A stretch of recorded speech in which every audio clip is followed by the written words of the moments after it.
Join Kids Hut family.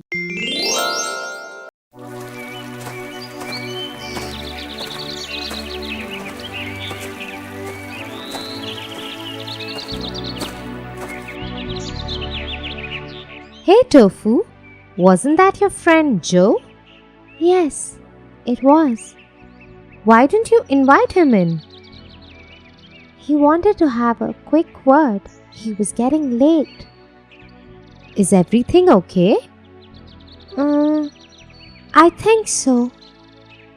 Jim, he and I are working on a school project together. Our grades depend on it, but Jim and he are convinced that other students are also working on the same topic. They want to work on a new topic. If your grades depend on it, you should listen to what they are saying. But dear, I think they are just panicking. I don't think our grades will get affected much by a common topic. Is there a chance of it happening though? Yes, there is. Okay, let me tell you the tale of the three fish, and then you can decide upon what to do.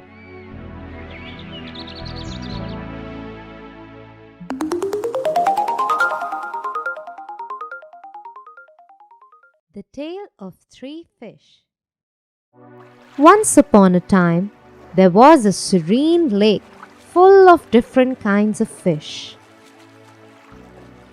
One day, a few fishermen stopped by the lake.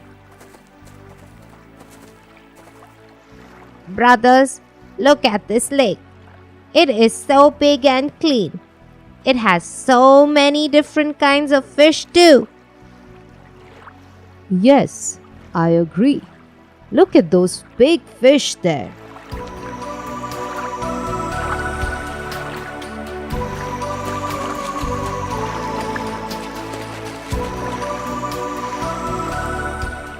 And because the lake is so clean, I am sure the fish are healthy too. We never fish in this lake, but I think we should begin now. Yes, it is late today to throw the net. Let us come back early tomorrow morning and fish here.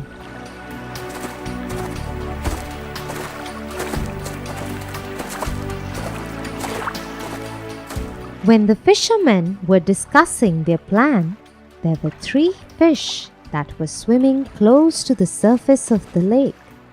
They overheard the entire conversation. They collected all the other fish in the lake and told them what they had heard. The fishermen are going to come tomorrow and throw their nets to catch us all. I am going to leave this lake with my family tonight itself. Yes, I am also not going to stay here. I will also leave the lake with my family. We will find a new, safer home. Look at you two, talking like cowards. Our forefathers came here to this lake and made it a home. Many generations before us have lived here. How can you even think of abandoning our home like this? Listen to us, brother. Those fishermen will come tomorrow and kill everyone. Our scriptures say that when it is time for our death, there is nothing we can do about it.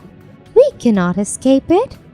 So let us stay in our home and face our death bravely. Soon the fish were divided into two groups. Some of them agreed to leave, and some decided to continue living in the lake. The ones who had decided to stay laughed at the ones who were leaving, but those who had decided to leave paid no heed to their mockery and started leaving the lake through a small outlet. Let them go, brothers. Soon they will regret leaving their home. But it was not so. When morning came, the fisherman came back as planned.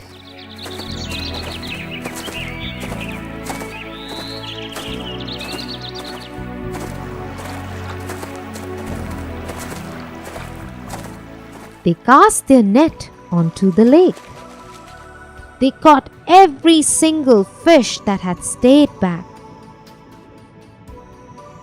None was spared, and the fisherman went back home happy to have found a lake full of so many fish.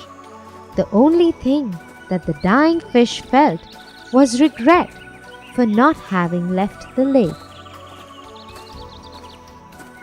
The fish had a warning of danger, yet some of them decided to stay back. That's what got them into trouble. Yes. Don't you think you too have a warning of danger ahead? Oh, you are right, Tia. I am going to tell Jim and Joe that we should change the topic for our project. Thanks, Tia.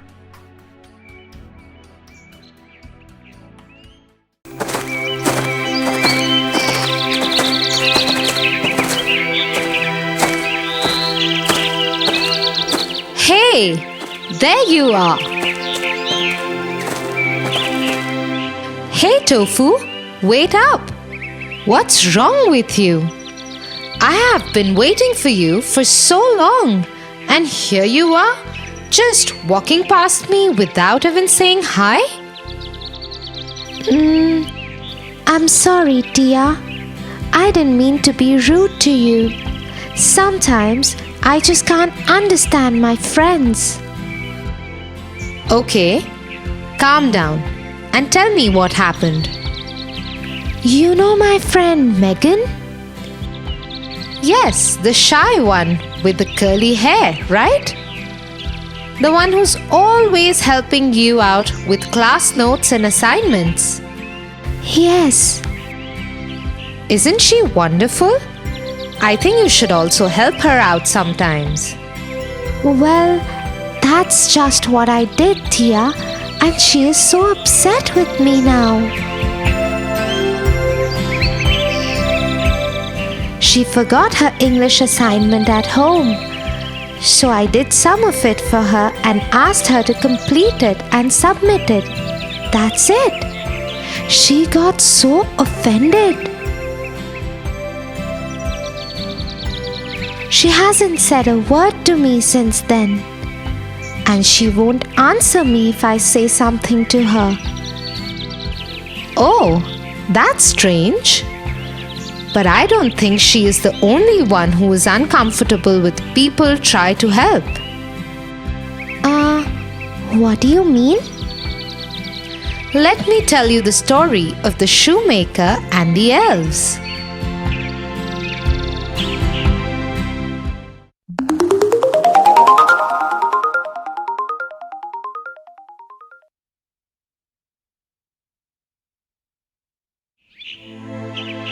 Once upon a time, there lived an old shoemaker. He was an honest man, but with very limited money.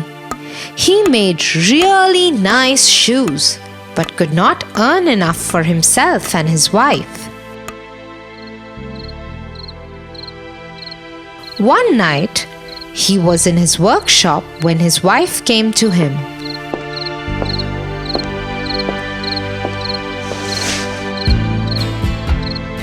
"What are you doing, dear?" I have this last piece of leather left. I am just cutting it out. We'll make a pair of shoes out of it tomorrow. "Is it the last piece? What will we do? There are no grains in the cupboard, no wood for the fire, and now no more leather." Don't worry, my darling. Something will work out. The old couple finished their housework, and before they went to sleep, the shoemaker put the leather on his workbench.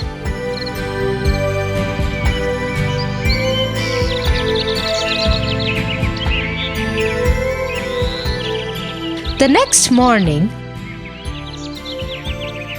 he got up early to make a pair of shoes out of the leather he had kept. To his surprise, instead of the leather, there lay a beautiful pair of shoes. He picked them up and observed them closely. They were made out of the same leather that he had put out the night before. He called his wife. Dear, come, see this.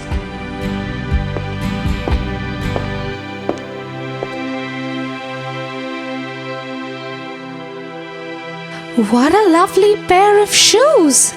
They are just perfect. Yes, look at the stitches. They are so tiny and spaced so perfectly. But I didn't make them. You didn't? Then who did? I don't know. Why would someone help us like this? I can't even think of anyone who can make such good shoes. You make the best shoes I have ever seen, and these are better than yours too. I agree. Anyway, let us not get carried away. Let us put them in the display window and hope that we can get some money for them.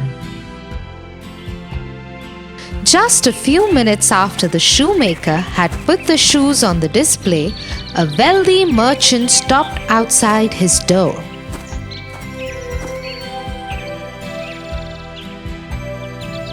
He paid a good sum for the shoes and bought them.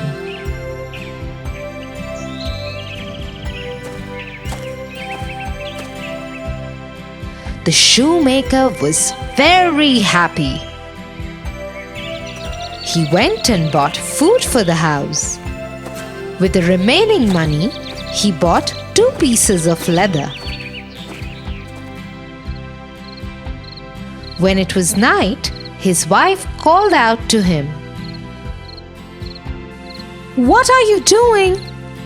It's time for us to sleep." Yes, dear. I am just cutting out these leather pieces so I can stitch them into shoes tomorrow.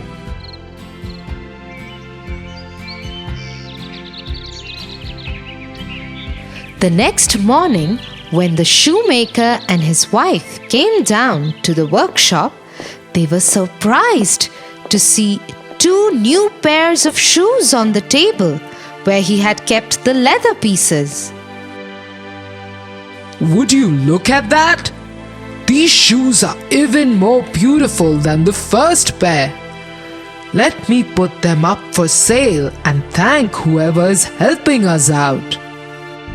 Soon after, the shoemaker had put up the 2 pairs of shoes for sale.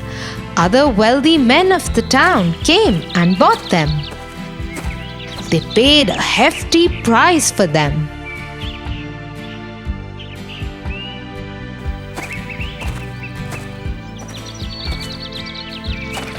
The shoemaker bought more food supplies and leather from the money he got.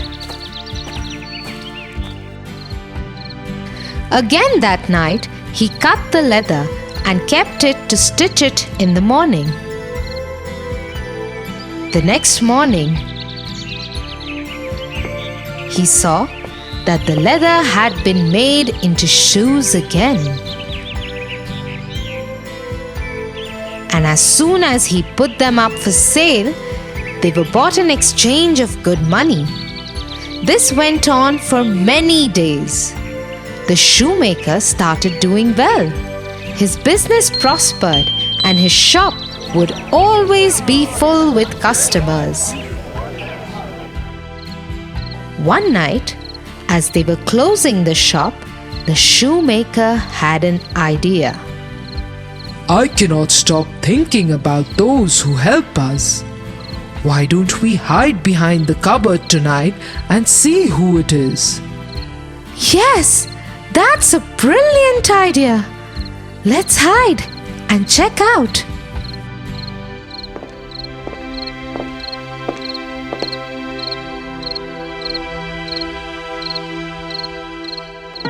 After some time, they saw two elves enter the workshop through the crack in the window. They headed to the workbench and started making shoes from the leather kept there. Although they were making these lovely shoes for the shoemaker, they had no shoes on. They wore torn shirts and very thin tights.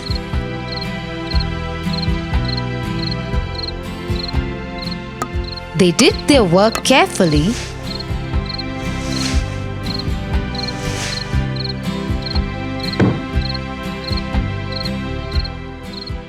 and left through the window again. Oh dear goodness! Such kind elves they are. We must repay them. Yes. When you go to the market tomorrow, get me some nice cloth. I will make clothes for our little helpers. The next day, the shoemaker got many fancy cloths and good leather, while his wife made beautiful clothes for the elves. He made soft shoes for them. When night fell, they placed the gifts for the elves on the table. They also laid out delicious food and treats for them. Then they hid behind the cupboard again and waited for the elves to return. When the elves came, they were overjoyed to see the gifts and the delicious food. They wore their new clothes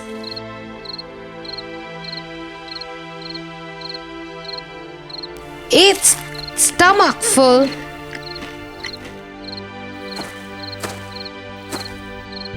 and went on to make shoes for the shoemaker. Once they were done, they slipped out of the window.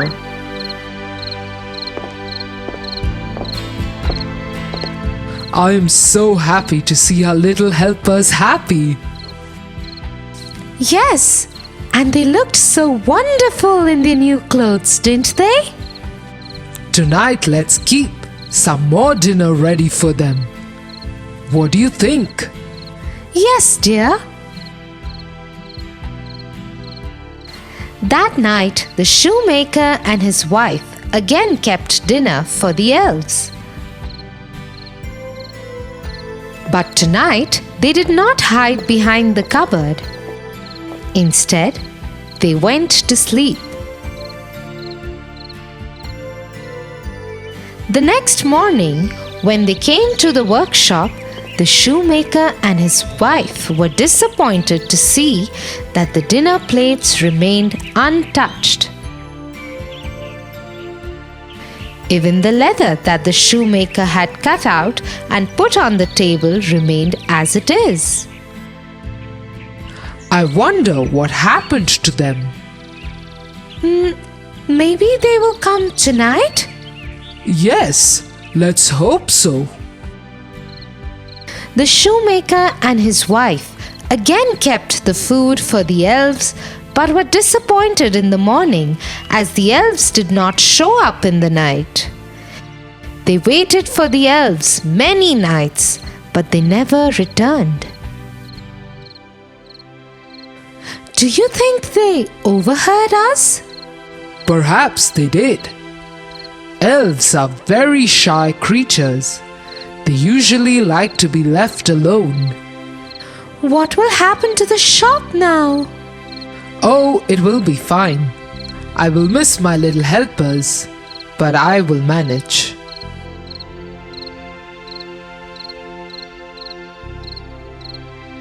The shoemaker went back to making the shoes himself. His shop continued to prosper, but he and his wife always remembered the elves and remained thankful to them for their help. So you see, Tofu, some people are willing to help but are too shy to take help from others. Yes, Tia, I understand now. Also, it doesn't mean that you have to be angry with them. You can be thankful to them in your heart. Thank you, Tia. If you wouldn't have shared this with me, I think I would have lost a very good friend. Now, when Megan tells me she doesn't want my help, I will respect that more. Good to know that. Now let's go home. I am very hungry.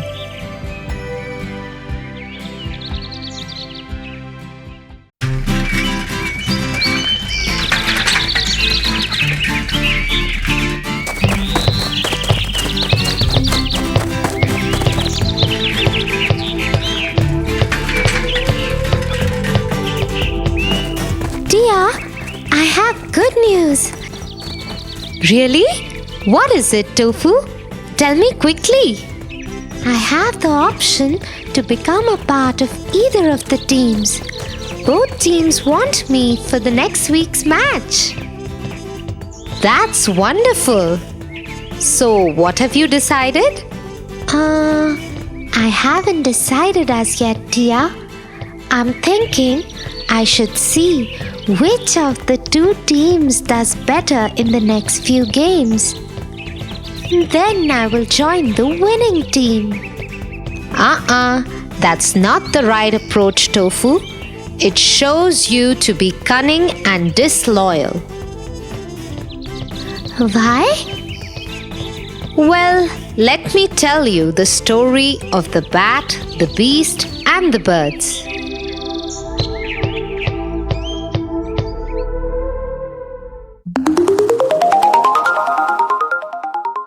The bat, the beasts, and the birds.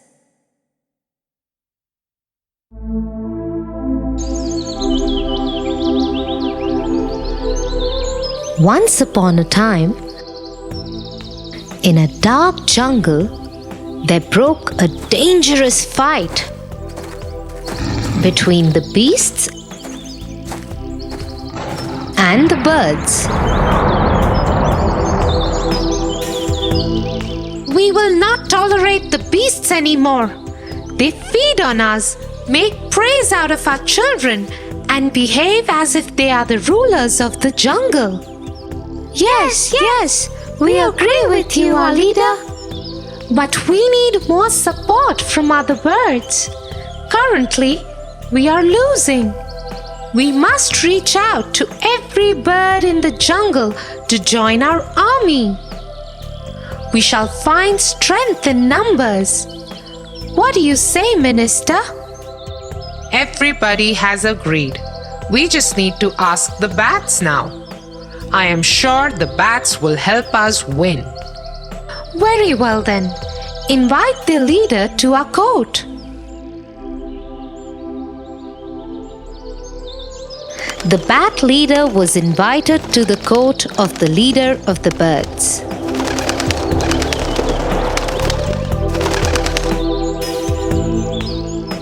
Bat, we are in a war against the beasts. Why don't you join us? The bat leader wasn't sure that it wanted to join an army that was losing. I am honored by your offer, but I am afraid I cannot join you. I am, after all, a beast.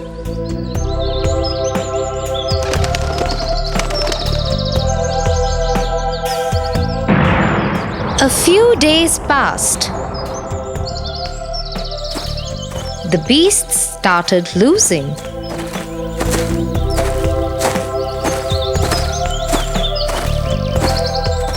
We need to grow our army, otherwise the birds will defeat us.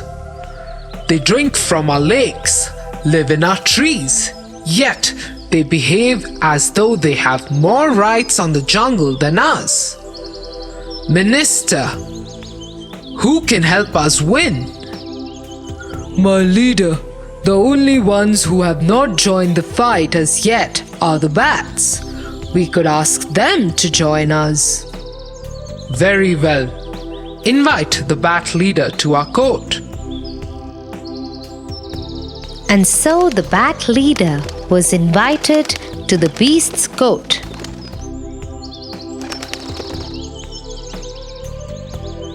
Bat, the war between the bird and the beasts of the forest is at its peak now. Whoever wins this last battle shall win the war and rule over the jungle. Why don't you join us and help us win? You too will rule the jungle along with us. But the bat was once again unsure that it wanted to join the losing side with the beasts. I am honored by your offer, but I cannot join you as I am a bird.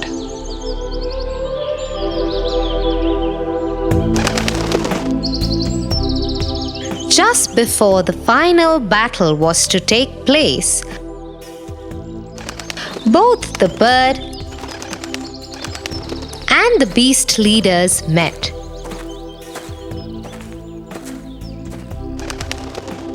They were both upset by the losses their armies were suffering and decided to make peace with one another. The war was called off. We will not fight anymore. Yes, we will live in peace now. The whole jungle celebrated the new peace in the land.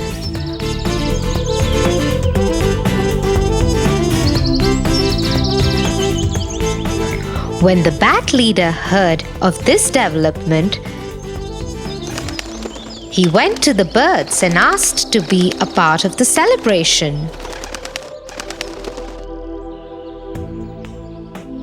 But the bird leader remembered how the bat leader had refused to help the birds during the war and turned him and his kind away. No bird would even talk to them now. The bat leader knew that if he took his people to the beasts, they would simply tear them apart. And so he did not approach them. Hence, he and his entire kind lived in isolation without any friends in the jungle. Oh, I don't want to be alone, Tia. In that case, Tofu, you should not behave cunningly like the bat leader, and you should inform the team that you want to join right away. Yes, Tia, I will do that right away. Thank you, Tia, for making me understand this.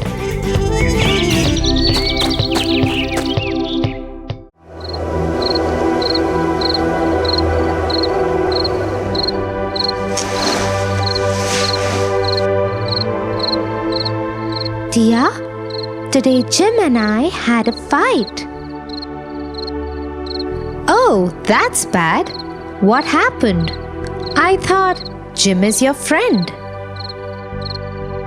He was, but today he did not support me on the poster competition concept I wanted to present to my teacher. He thought that it might be too easy. He is my friend. He should have agreed with me instead of behaving like Tom and Ben, who are always mean. Was he right? Yes, he was. The idea was too easy, but still, he should have agreed with what I was saying. Oh, Emperor Tofu, that is very bad. Why are you calling me Emperor? Because you are behaving like this emperor from my story.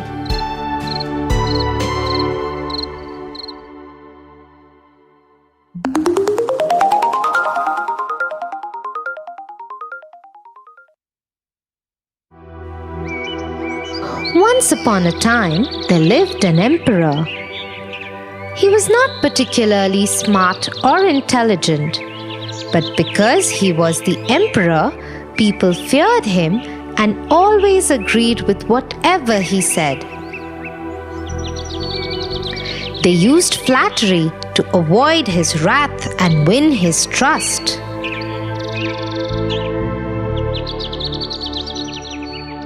Your Majesty, as always, you are right. Your Majesty, you have made the wisest decision possible. Because the emperor was so foolish, he never understood the difference between an honest compliment and flattery. He thought that his public loved him and that he was the best. He lived in his ego and vanity. One day, his head minister, who was truly a wise man, disagreed with him in open court.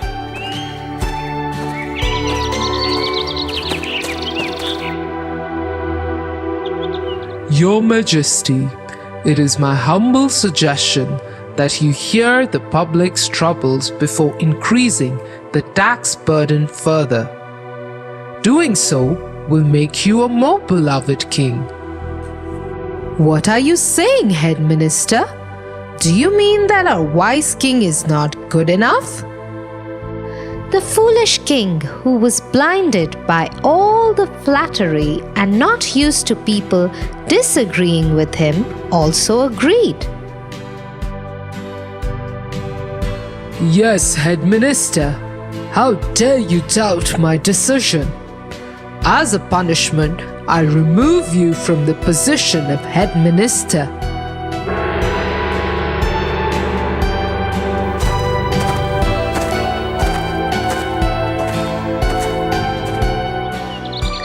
Disgraced by the events of the day, the head minister went home sad.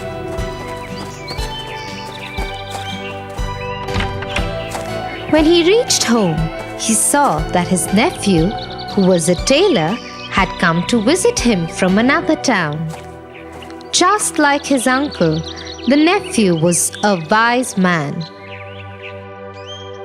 The head minister told him what had happened in court. Don't worry, uncle. One day, emperor's vanity shall crash.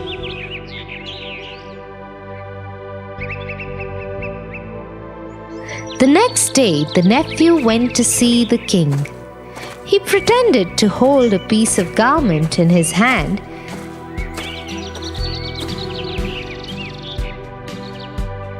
and said to the emperor, Your Majesty, I have just returned from my travels around the world. When I was in Old Market of Persia, I saw this beautiful piece of cloth and immediately thought of you. I have brought it with me to make a new robe for you. It is the most beautiful cloth ever made. The emperor could not see the cloth, but his ego did not allow him to confess it. He looked at the remaining ministers and asked them what they think of the cloth. The ministers couldn't see the cloth either, but decided to lie to the emperor again.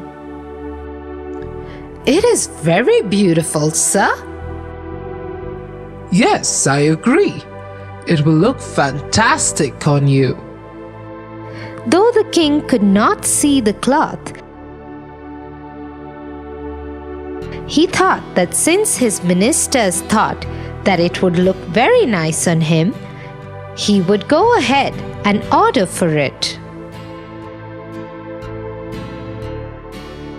Yes, it is beautiful indeed. Go ahead, tailor. Make the most beautiful robe that you have ever made. I will wear it for my birthday parade, which is 10 days from now. Yes, Your Majesty. You will have it on your birthday.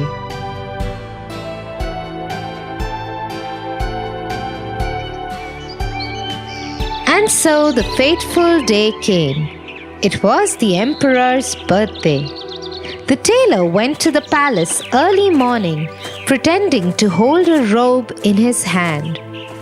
Throughout, he behaved like he was carrying something beautiful and delicate.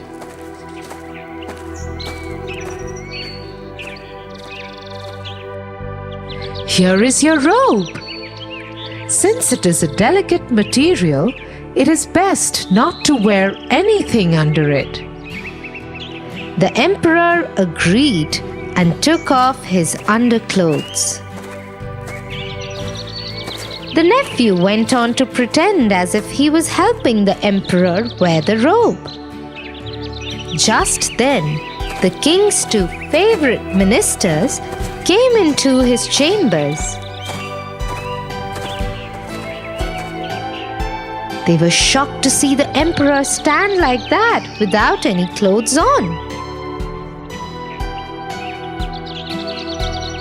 How does my robe look, ministers? You look so handsome, Your Majesty.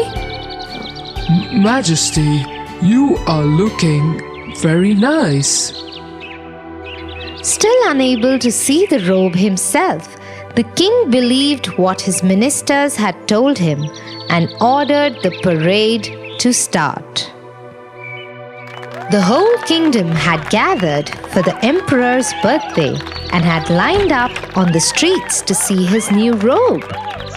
But just as the king appeared in public without any clothes on, the crowd fell silent. Everybody was wondering what had happened to the emperor, but no one dared to say a thing. They just stared at him as he made a complete fool of himself. Till one small child called out to his mother,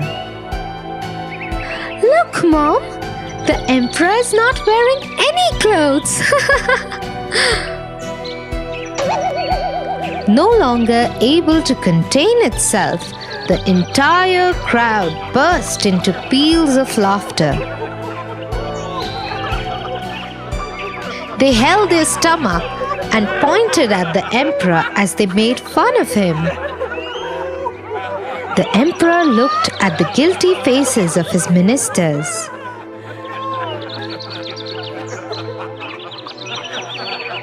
And sad face of his head minister, who was upset to see the king being made fun of. The emperor understood how foolish he had been and what his mistake had been. He fired the two ministers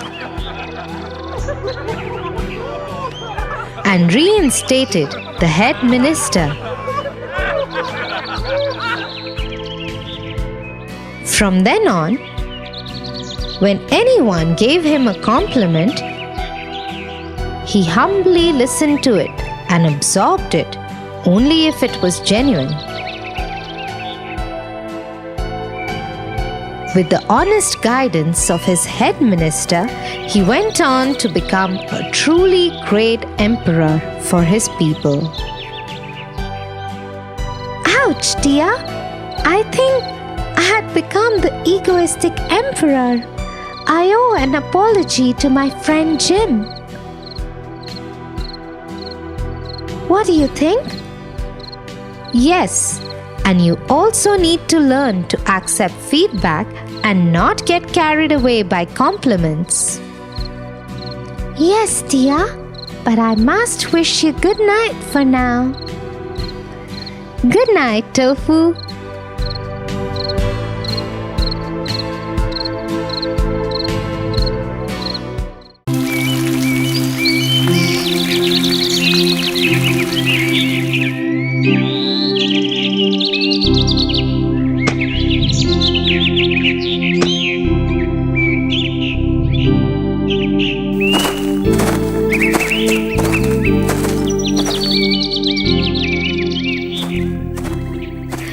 Tofu. Oh, hey, Tia. Your friends didn't stay? Oh, no. They were just talking about how much fun they had today pulling Ken's leg. Ken? Isn't he the new boy who joined school? Yes. The smallest amongst all. Everybody is taller than him, so it is easy to pick on him. Just like the ant, is it? The ant? Yes.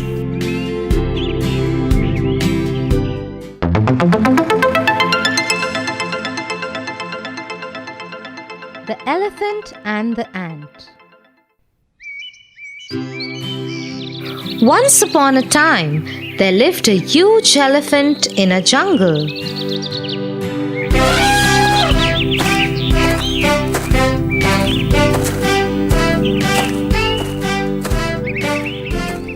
Because he was so much bigger than all the other animals, he always troubled them.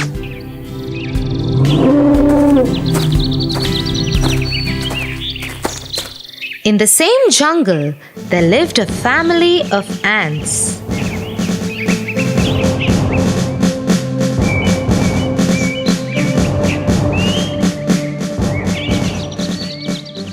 They were a hard-working family who always kept to themselves.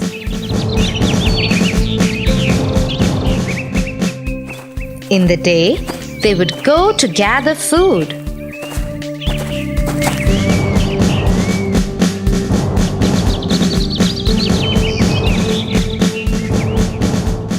One day, as they were going, the big, mean elephant threw water on them.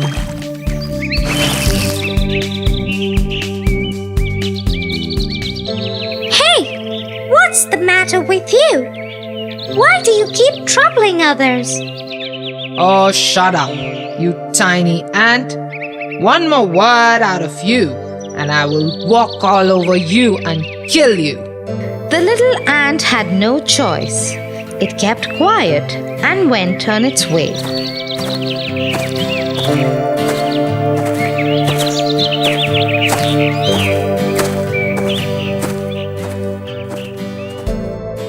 You shouldn't pick a fight with the elephant.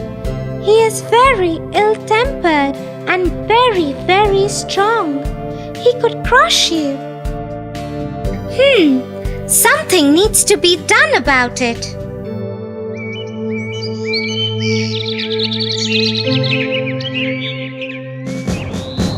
The next day, when the ants were going to work,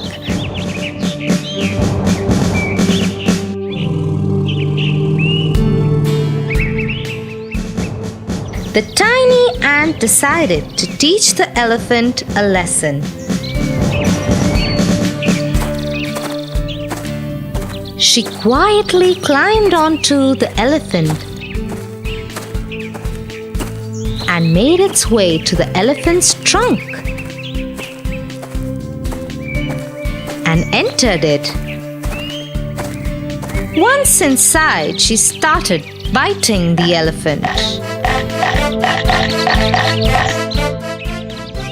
Oh, that hurts.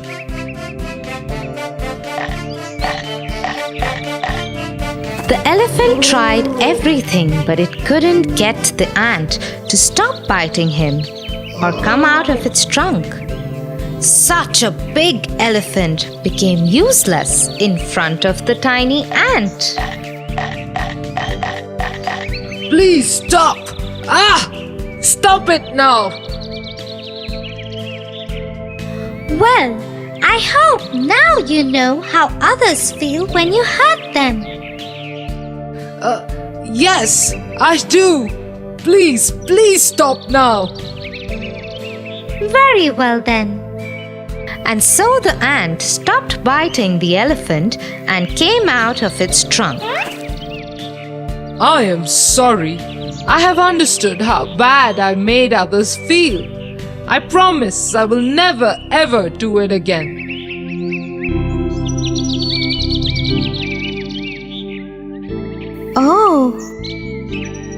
Oh, what, Tofu? I understand what we were doing wrong. You do?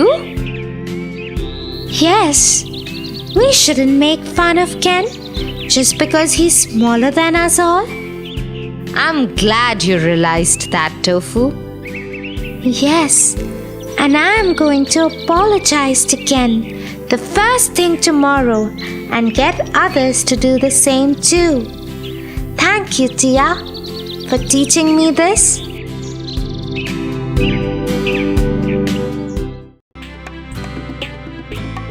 For your favorite rhymes, stories, and more, join Kids Hut family. Subscribe here.